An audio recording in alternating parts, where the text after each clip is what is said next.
في أول حلقة من أساسيات المونتاج اتكلمنا عن حاجات عامة ومهمة في المونتاج وإزاي تبدأ تتعامل مع كاب كات وتفهم الأدوات الأساسية. النهاردة بقى هنخش في التفاصيل أكتر وناخد حاجة من الحاجات اللي اتكلمنا عنها ونفهمها صح. الحاجة دي هي الأوفرلاي، لأن الأوفرلاي مش بس إنك تحط صورة فوق فيديو، تقدر تستخدمه عشان تحط حاجة وراك، تقسم الشاشة لأكتر من فيديو وتستخدم أكتر من أوفرلاي في نفس الوقت، وبرضه تستخدم الماسك عشان تخلي حاجة انت ضفتها تبان كأنها جزء من الفيديو الأصلي. خلينا نبدأ من الأساس. يعني إيه أوفرلاي؟ ببساطة جدا عندك الفيديو الأساسي بتاعك موجود على التايم لاين، لما تضيف صورة أو فيديو تاني فوق الفيديو الأساسي ده اسمه أوفرلاي. يعني اعتبر إن الفيديو بتاعك عبارة عن ورق شفاف فوق بعضه، كل أوفرلاي بتضيفه عبارة عن لاير أو طبقة جديدة. وفي كاب كات الموضوع بسيط جدا، بتدوس على أوفرلاي وبعدين آد أوفرلاي، اختار الفيديو أو الصورة وهتلاقيها اتضافت فوق الكليب الأساسي. ومن هنا نبدأ نعمل حاجات مختلفة. مثلا أول حاجة إزاي تحط فيديو أو صورة وراك. خلينا نقول إن أنا مصور نفسي بالشكل ده وعايز أحط فيديو أو صورة ورايا. أول حاجة هعمل إيه؟ هدوس على أوفرلاي وأعمل آد أوفرلاي واختار الفيديو أو الصورة اللي عايزها تظهر ورايا. بس طبيعي لما أضيفها إنها تظهر فوق الكليب بتاعي، وأنا عايز العكس، أنا عايزة أبقى قدام وهي تبقى ورايا. عشان أعمل ده هاخد نسخة من الكليب بتاعي نفسه وأحط النسخة كمان كأوفرلاي أو طبقة جديدة. دلوقتي أنا عندي الكليب الأصلي والأوفرلاي اللي أنا عايزة أحطه ورايا ونسخة مني أنا كأوفرلاي. أختار النسخة بتاعتي وأروح لريموف باك جراوند وأدوس على أوتو ريموفل. هنا كاب كات هيحاول يتعرف عليا ويشيل الباك جراوند الخلفية بتاعتي ويسيبني أنا بس، لكن هنا ممكن تحصل حاجة تلخبطك. خلي بالك تكون عملت كل الخطوات صح وشيلنا الباك جراوند وبرضه تلاقي نفسك ورا الأوفرلاي. طب هنحلها إزاي؟ المشكلة هنا مش في ريموف الباك جراوند، المشكلة في ترتيب اللايرز. هنا هتختار الكليب بتاعك اللي شلنا منه الخلفية وتروح للاير وتدوس على برينج فورورد لو محتاج تطلعه أكتر من لاير، وكرر برينج فورورد لحد ما تبقى انت قدام الأوفرلاي. فتخيل معايا الترتيب كده، الكليب الأصلي تحت والفيديو أو الصورة اللي انت عايزها وراك في النص وانت من غير الباك جراوند فوق. وعشان كده مهم جدا تفهم اللايرز، لأن هي اللي بتحدد مين يظهر قدام ومين يبقى ورا. دلوقتي أنا قدام والفيديو ورايا وكأنه كان موجود ورايا من الأول، وكل ده من غير جرين سكرين. نيجي بقى رقم 2، إزاي تقسم الشاشة لأكتر من فيديو. استخدام تاني مهم جدا للأوفرلاي إنك تقسم الشاشة. يعني مثلا عايزني أظهر في نص الشاشة وفيديو تاني يظهر في النص التاني. أول حاجة هدوس على أوفرلاي آد أوفرلاي وأضيف الفيديو التاني. بعد كده هختار الأوفرلاي وأروح لماسك.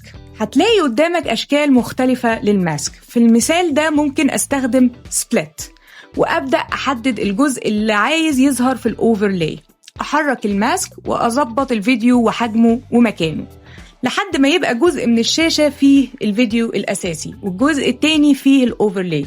وبكده احنا عملنا سبلات سكرين، يعني قسمنا الشاشة بطريقة بسيطة جدا. رقم 3، طب لو عايز 3 أو 4 فيديو في نفس الوقت هنعمل ايه؟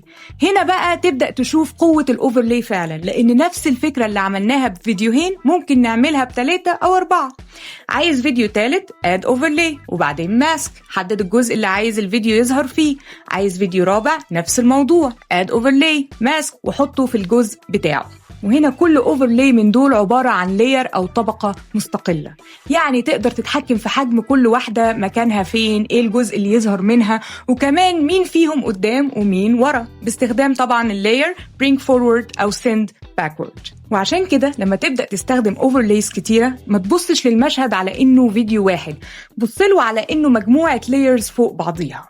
نيجي بقى لرقم 4، الماسك. مش بس لتقسيم الشاشة، وهنا عايزة أوريك استخدام تاني مهم جدا للماسك.